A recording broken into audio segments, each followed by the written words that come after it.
લોકો વધુ પૈસા ખર્ચીને બ્રાન્ડેડ વસ્તુઓ ખરીદે છે, પરંતુ આ બ્રાન્ડેડ કંપનીઓ લોકોને સારી વસ્તુઓ આપવાની જગ્યાએ જીવાતવાળી વસ્તુઓ આપે છે. જામનગરમાં બાલાજીની વેફરમાંથી દેડકો મળ્યો, તો બીજી બાજુ જાણીતી એવી હર્શીઝ કંપનીની ચોકલેટ સિરપમાં મરેલો ઉંદર મળી આવ્યો. અમૂલના આઈસ્ક્રીમમાંથી કાન ખજૂરો, તો કોકોકોલાની લિમ્કા કોલ્ડ ડ્રિંકમાંથી જીવાત મળી આવી.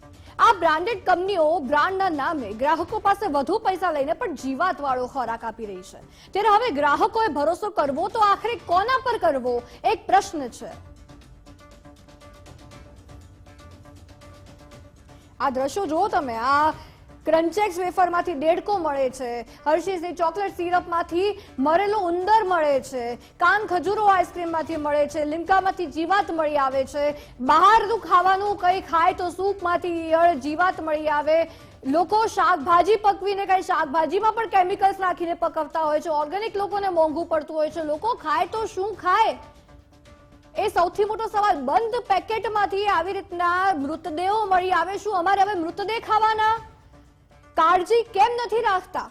આ બાલાજી વેફરનો કિસ્સો આપણે જોઈએ તો ક્યાંક સુપરવિઝનની કમી જ હશે, માસ પ્રોડક્શન કર્યું હશે, ઓછો સ્ટાફ હશે, કોઈનું ધ્યાન નહીં હોય કે અંદર શું જઈ રહ્યું છે, પેકેટમાં શું બંધ થઈ રહ્યું છે. દેડકો આજુબાજુ આવ્યો હશે, તળાઈ ગયો હશે એ વેફર્સની સાથે, અને પછી પેક થઈ ગયો હશે પેકેટમાં.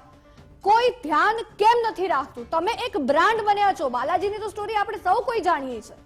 સાવ ઝીરોમાંથી ઊભું કરેલી એ બ્રાન્ડ કે જેને બસ પ્રોફિટની લાલચ થઈ ગઈ છે, અને પ્રોફિટ મળે એટલે ગ્રાહકોને ભૂલી જવાના. હવે ગ્રાહકો કોના પર વિશ્વાસ કરે, કઈ બ્રાન્ડેડ પ્રોડક્ટ પર વિશ્વાસ કરે?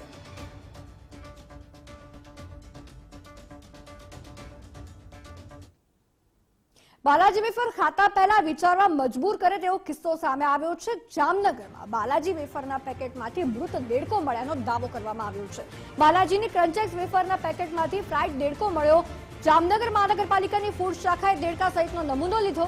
લેબમાં મોકલીને નમૂનાની તપાસ થશે, ફૂડ શાખા કહી રહ્યું છે. અને ગ્રાહકે એવું કહ્યું છે, ફરિયાદી ગ્રાહકે, કે હું સમગ્ર મામલે ગ્રાહક સુરક્ષામાં જઈશ. રણજીત સાગર રોડ પર આવેલ સ્ટોરમાંથી એણે વેફર ખરીદી હતી, અને હવે સવાલ એ થાય કે ગ્રાહકોએ ભરોસો કરવો તો કોના ઉપર કરવો?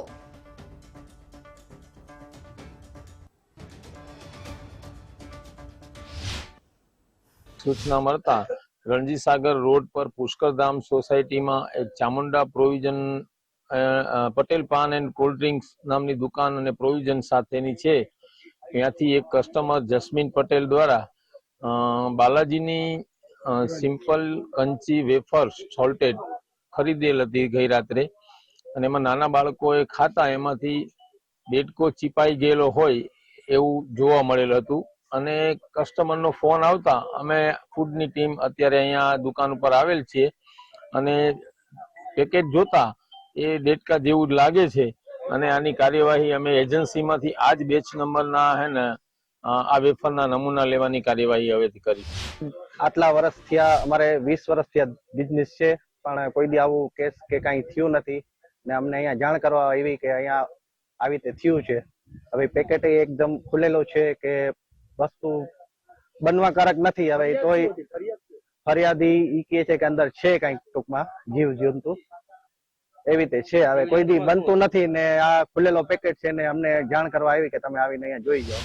દુકાન છે પટેલ જનરલ સ્ટોર, બરોબર. એની અહીંયાથી 7:30 થી 8 વચ્ચે મારે ભાઈની છોકરી ભત્રીજી અહીંયા વેફર લેવા આવી હતી, કંચેસ 10 વાળી. રાતે મારી છોકરીએ 9 મહિનાની છોકરી છે, એને અડધી વેફર ખાધી, પછી રાખી દીધી. પછી મારી મોટી છોકરી બીજી ખાધી ને રાતે નીકળી 10:30 થી 11 ની વચ્ચે. એટલે દેડકો નીકળે જોયો, મારી ભત્રીજીએ ઘા કરીને નાખી દીધો. કાકા મને કે આમાં દેડકો છે, એટલે મેં કીધું ન હોય તો દેખાડ્યો. મેં જોયું હા, વેફરમાં પાછો રાખીને મેં મૂકી દીધો. મૂકીને પાછી સવારે અહીંયા દુકાને પાછો આવ્યો અને ભાઈને દેખાડ્યું. ભાઈ કે કઈ વાંધો નહીં, તમે કઈ એજન્સીથી તમે માલ મંગાવો છો? કે S2 માંથી. એ એજન્સી વાળા ભાઈ આગળ ગયો. ભાઈ આગળ ગયો અને ભાઈ કે વાત કરી ભાઈ કે કઈ વાંધો, અમે કસ્ટમર વાત કરેલ. કસ્ટમર 10-11 વાગ્યા લગીને ફોનમાં કઈ જવાબ ના આવ્યો, એટલે અમે ડાયરેક્ટ કસ્ટમરમાં ફોન કર્યો. એટલે મેડમે ફોન ઉપાડ્યો. મેડમે એવો જવાબ દીધો કે તમે તમારી રીતે મંડો જી કરવું હોય મંડો કરો, અમારા તો આવા કેસ આવ્યા જ રાખતા હોય. ભેળસેળિયા વેપારીનો નવા પેકેટમાં જૂનો માલ વેચવાનો કારસો. વડોદરાથી શ્રી જગદીશ ફરસાણની દુકાનનો ગ્રાહક કે જેને કડવો અનુભવ થયો. ગ્રાહકે રૂપિયા ખર્ચે ખરીદેલી ભાખરવડી વાસી અને અખાદ્ય નીકળી. ભાખરવડીના ઉપરના ભાગે ફૂગ જોવા મળી. વડોદરા મહાનગરપાલિકાના આરોગ્ય વિભાગ પર સવાલો ઉઠી રહ્યા છે। દ્રશ્યો આપ જોઈ શકો છો કે વડોદરાનું શ્રી જગદીશ કે એટલું મોટું નામ છે।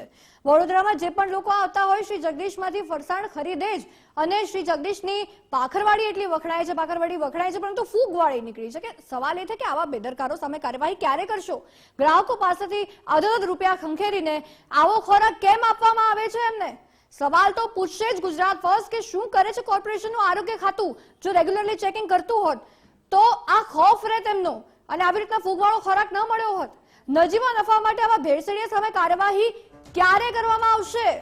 ક્યારે એક્શન લેશો? તહેવાર ટાણે જ આરોગ્ય વિભાગ દેખાય છે। સામાન્ય નફા માટે લોકોના સ્વાસ્થ્ય સાથે કેમ ચેડા કરી રહ્યા છે? શું હક છે એનો? કોઈ હક નથી આપ્યો એ બધા વેપારીઓને આવી રીતના ચેડા કરવાનો।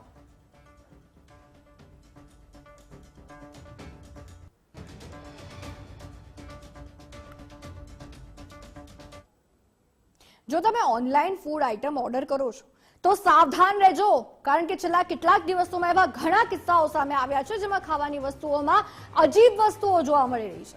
આવી જ ઘટના ફરીથી પ્રકાશમાં આવી છે। ઓનલાઈન મંગાવવામાં આવેલ હર્શીઝની ચોકલેટ સિરપમાં બોટલમાંથી મૃત ઉંદર મળી આવ્યો। તેનો વિડીયો સોશિયલ મીડિયા પર વાયરલ થઈ રહ્યો છે। વિડીયોમાં બોટલમાંથી વાળ પણ નીકળતા જોવા મળ્યા। આ ઘટનાનો વિડીયો ઇન્સ્ટાગ્રામ પર પ્રમી શ્રીધર નામના યુઝરે મોકલ્યો છે, શેર કર્યો છે। તેણે સોશિયલ મીડિયા પોસ્ટમાં દાવો કર્યો કે તેના પરિવારના 3 સભ્યોએ ઓનલાઈન મંગાવેલ ચોકલેટ સિરપ પીધી અને ત્યારબાદ તેમની તબિયત લથડી ગઈ હતી।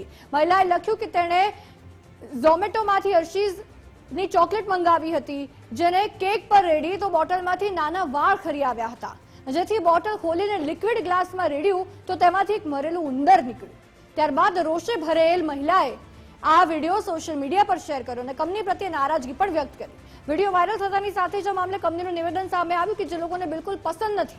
પોસ્ટના કમેન્ટ બોક્સમાં કંપનીએ લખ્યું, અમને આ જોઈને ખૂબ જ દુઃખ થયું, કૃપા કરીને અમને બોટલમાંથી યુપીસી અને મેન્યુફેક્ચરિંગ કોડ કન્ઝ્યુમર કેર પર મોકલો, જેથી અમારી ટીમના સભ્ય તમને મદદ કરી શકે। વાહ, સરકારી જવાબ આપી દીધો આ કંપનીએ।